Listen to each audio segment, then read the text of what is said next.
Opus Astrology at opusastrology.com.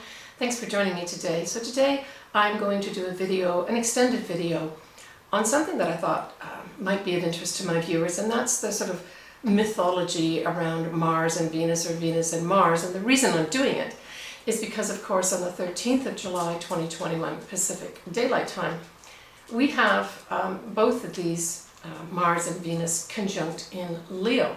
And they will conjunct in Leo at 19 and 20 degrees of Leo. So see if those degrees represent anything in your chart, like say it's your ascendant, your sun, for instance, or even your own Venus. One of my daughters has her Venus at this point too, so it'll be interesting to see what turns up for her.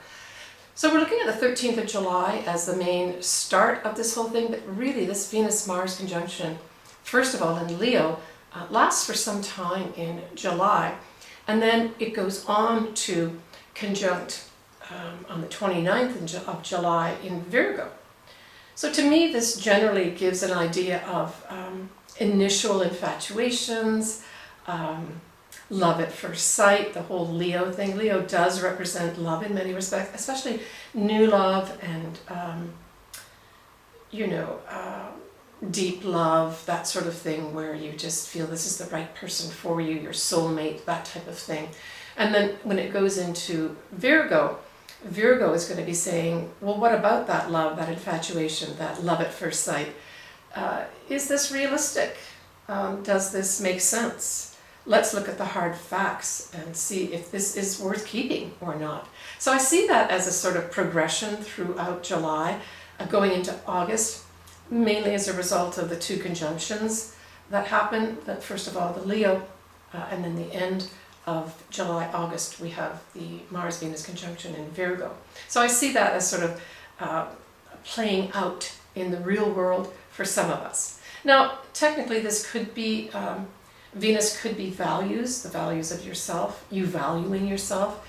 It can also be money, but especially with Leo, because Leo does represent this true love type thing, and Venus and Mars are the celestial lovers. I really feel that this is more to do with relationships. And we may also have more celebrities, because Leo represents that type of entity too, more celebrities declaring their love, or maybe even furthering their love by declaring that they're going to be marrying. That type of thing may also be coming up in July and August. Kind of exciting, and exciting for us individually too. So leave comments on that about whether or not you've got some kind of, either an opposition, so that would be you having something in, say, Aquarius, or something in Leo, are the most directly affected by something like this, right? Now we do have a new moon that's going to be at 16 degrees of Leo on the 8th of August, 2021. Now I do talk about this in my August forecast. I will put that link, so if you wanted to look at it, you can.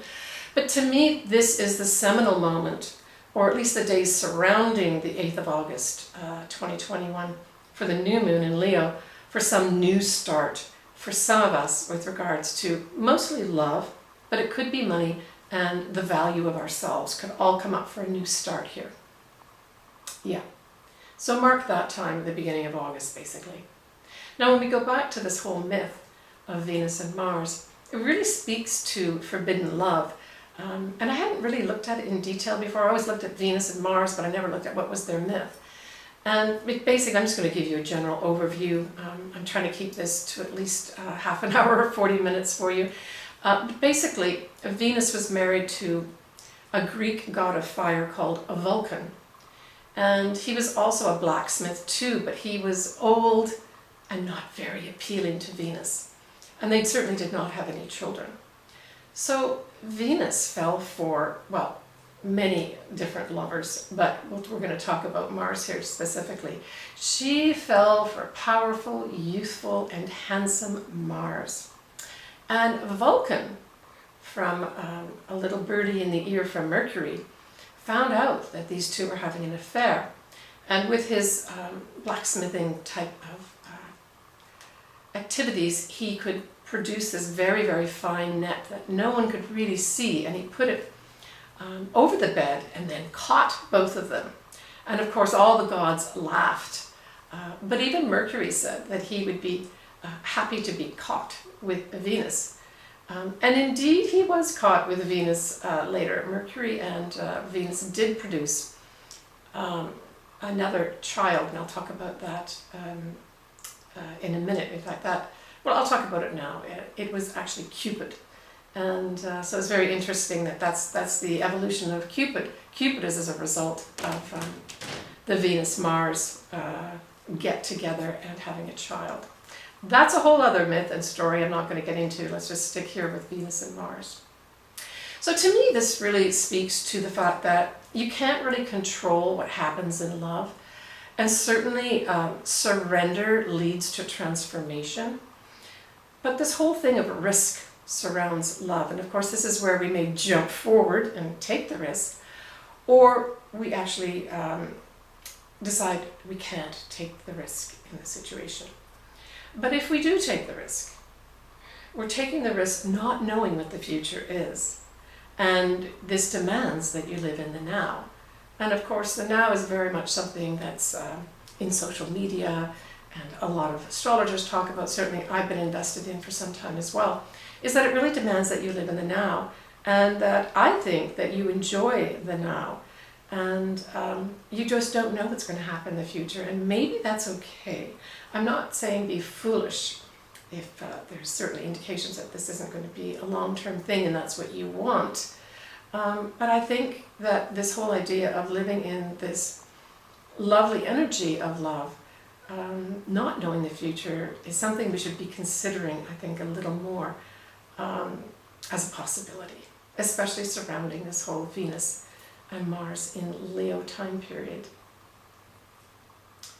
You know, it was interesting that there's a Botticelli's painting of Venus and Mars post-lovemaking. And it's interesting because it shows Mars, the god of war, sleeping like a baby despite all these little angels trying to rouse him and playing with his different,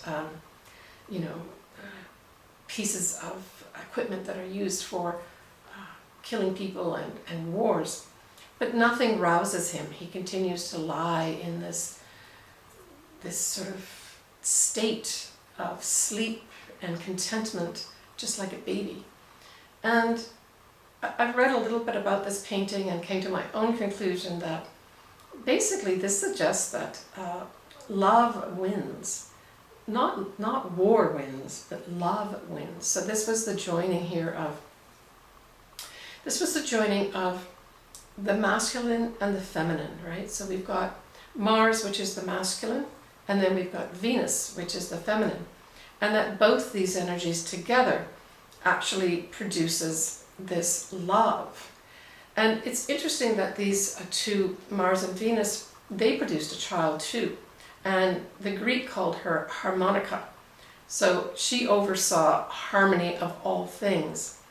So the union of the god of war and the goddess of love brings balance and harmony. So that's like the underlying idea behind this whole Venus and conjunct Mars, especially as I see it in Leo as well, is to bring harmony for us all.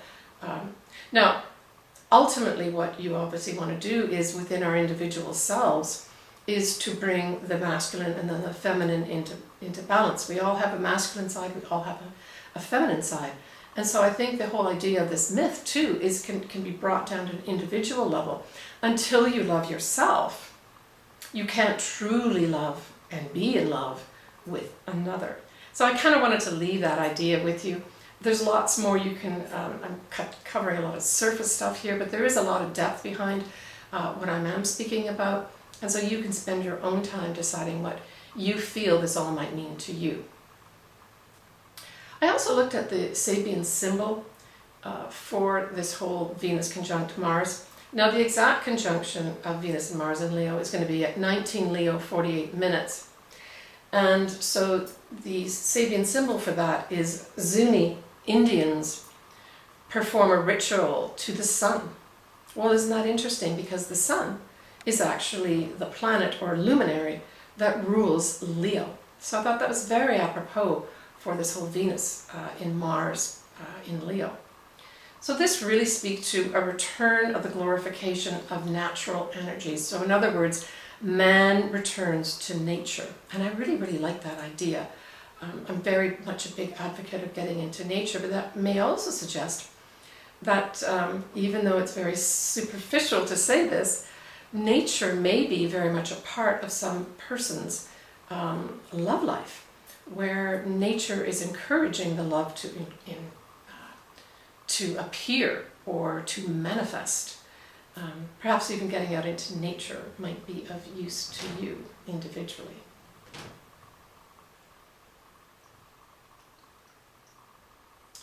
Okay, so next what I'm going to do is look at your individual ascendant and or sun sign. And I'm going to be looking at it from the standpoint of the whole Mars and Venus conjunct in Leo and taking it from there. The other thing I wanted to mention too about Venus is that Venus, of course, is the brightest star. And she's still in the west right now, so you can see Venus rising in the west just after sunset. And Mars is also relatively bright, depending on how close he is to Earth, but that has a rusty sort of reddish rusty color in the midnight sky if you ever got a chance to see Mars. All right, let's talk about the ascendants and or sun signs, and we're going to start off with Leo. All right, Leo. So Leo or Leo rising, this is in your first house. And certainly if you've got an ascendant or a sun or any other significant planet around, I would say between 18 degrees and 21 degrees of Leo, you're probably going to be affected mostly by this. Now this could be something that changes your whole life because this is now in your first house. The ascendant always marks the first house, the beginning of the first house. So this says to me all aspects of your life could be actually come up for some major change as a result of this love union.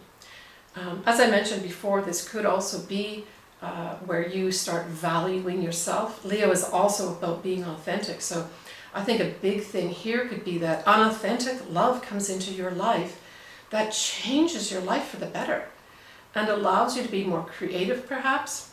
You may even produce children with this person because although Leo is its own entity, it is associated with the fifth house of children and true love. So this could be a true love coming your way. But wait until we actually have, at the end of July and into August, where we have another conjunction of Venus and Mars, which would be in Virgo, where you're going to maybe be able to see a little more clearly the facts of this love that you have in your life. But good luck, Leo. This is an awesome time for you. Plus you have the sun in there, you've got Mercury. This could be like one big shining time for you. I would say more likely it's going to be towards the end of July, and then of course that new moon in your sign in August. So August might be more of a time of manifestation for you, Leo and Leo ascendant. But good luck to you. Please, if you're a Leo and you do have something happen to you, I would really like you to share it with my viewers and myself. The next one is Virgo. And Virgo, the actual Mars-Venus conjunction in Leo will be in your 12th house.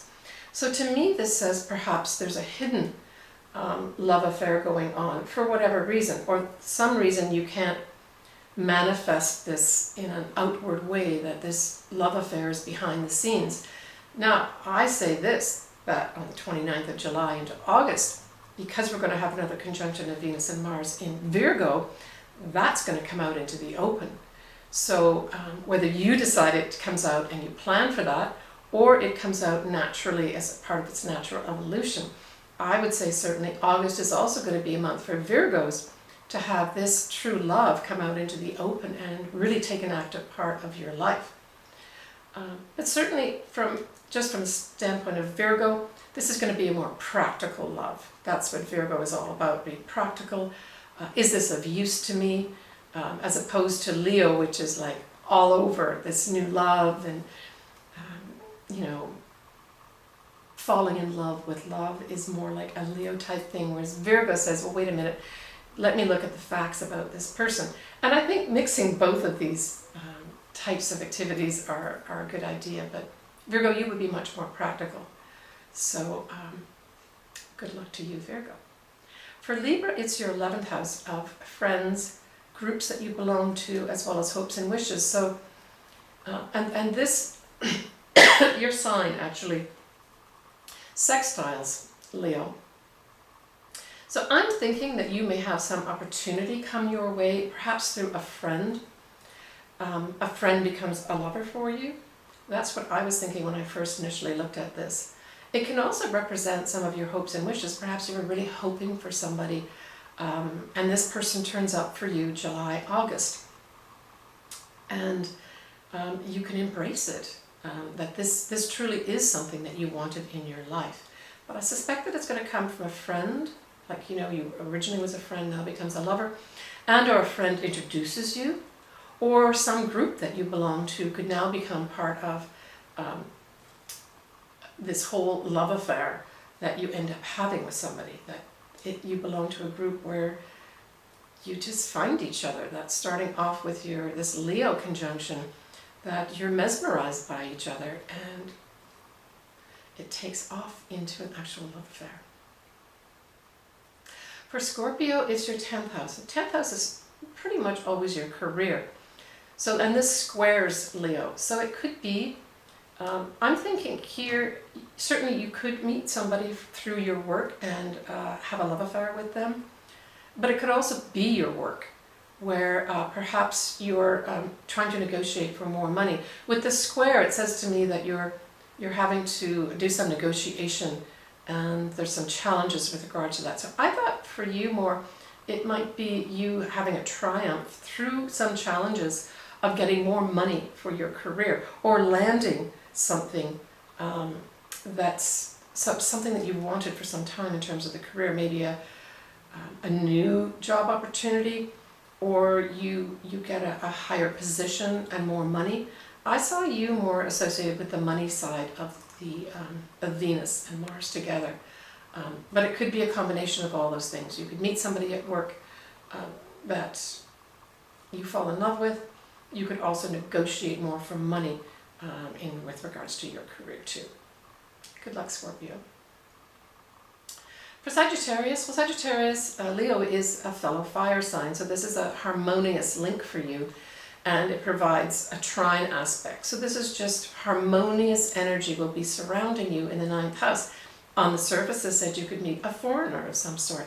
A foreigner may feature in your love life at this time, or a foreign land may feature. The other thing that the 9th house represents too is a teacher. So it could be that you fall for a teacher that you have in your life and a love affair ensues. Good luck, Sagittarius.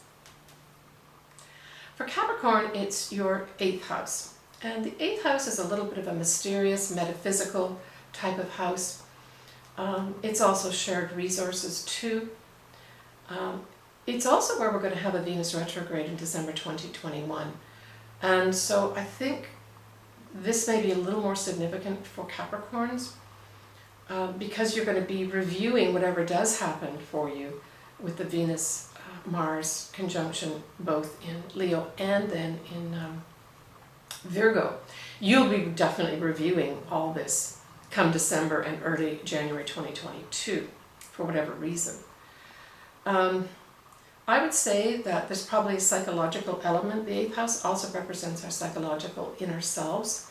So this love affair that comes in, or whatever the union is, I mean, it could be the next step past a love affair too, right? This could also be that you announce something. Leo is very much about showing things off, and I can see for you this may be an engagement ring appears on someone's finger for you Capricorns.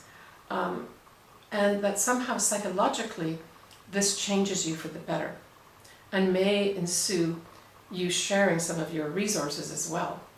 Now, like I said, in December you're going to have the Venus retrograde there, so there's going to be some kind of review or behind the scenes type thing, or even a past lover could come in and upset the apple cart. All those things could happen to you in December as well, into January next year. So good luck, Capricorn. For Aquarius, of course, Leo is opposite your sign, so you will also be directly affected by not only this conjunction of Venus and Mars, but you'll also be affected by that new moon that's going to be in Leo in August as well. Now you are also going to be having two full moons too. You've got one in July and one in August, so there's something up for you, Aquarius. Now, this particular conjunction of Venus and Mars in Leo is going to be in your 7th house. So this has everything to do with partners. So it could be your marriage. It could be that you get married around this time period or get engaged at this time period. But oppositions can also bring the opposite, where you decide to go your separate ways. But partners are going to be featuring strongly for you at this time.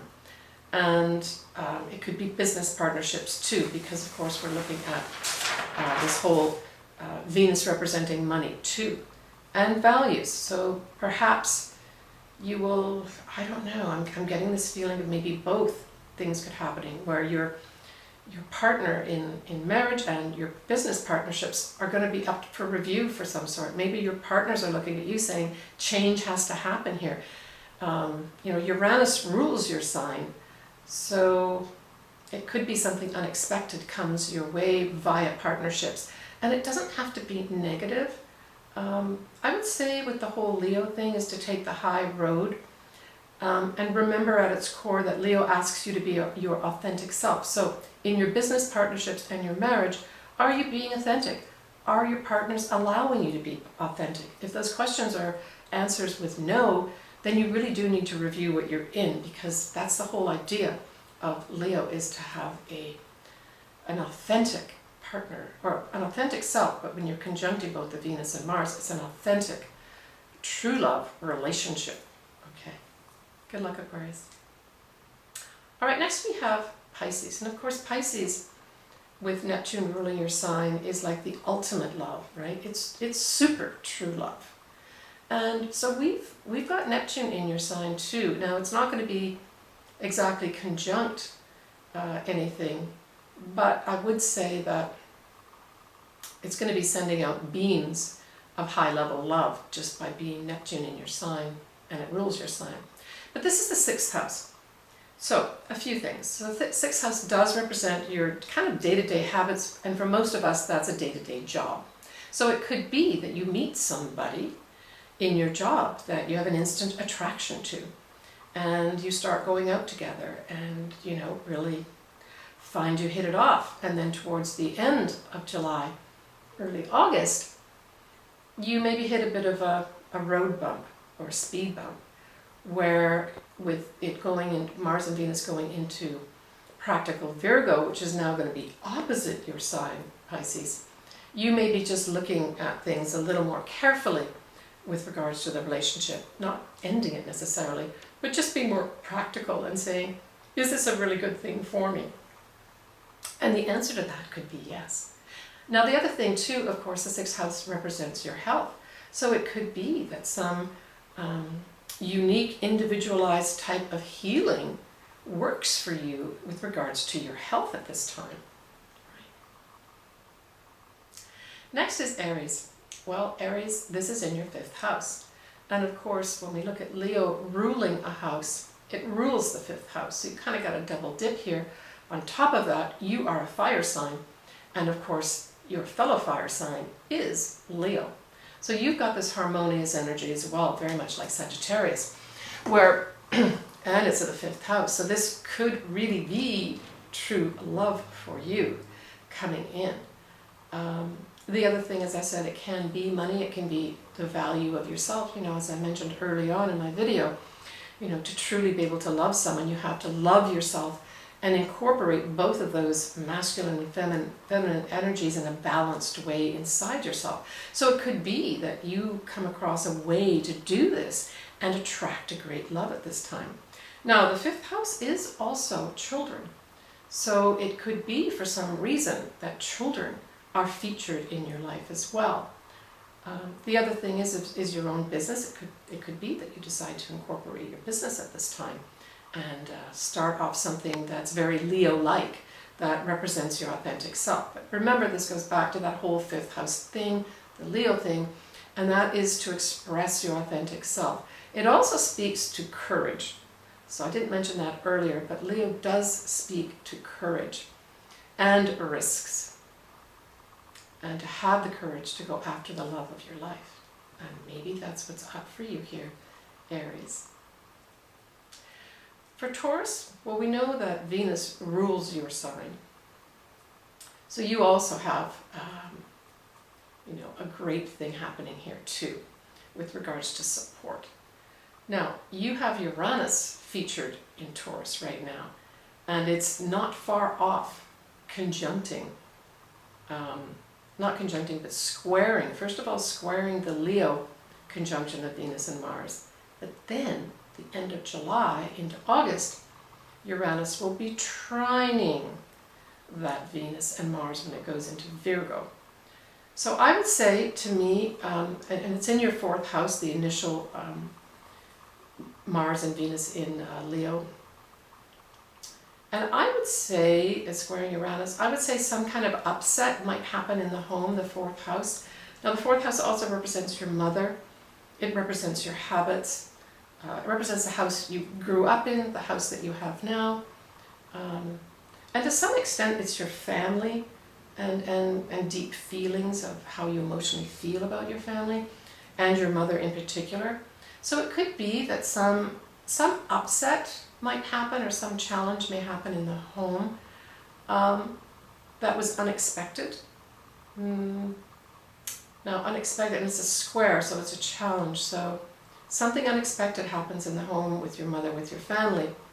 But the key here is that that's going to lead to this beautiful trine at the end of July into August, where Uranus now will be trining the Venus and Mars in Virgo.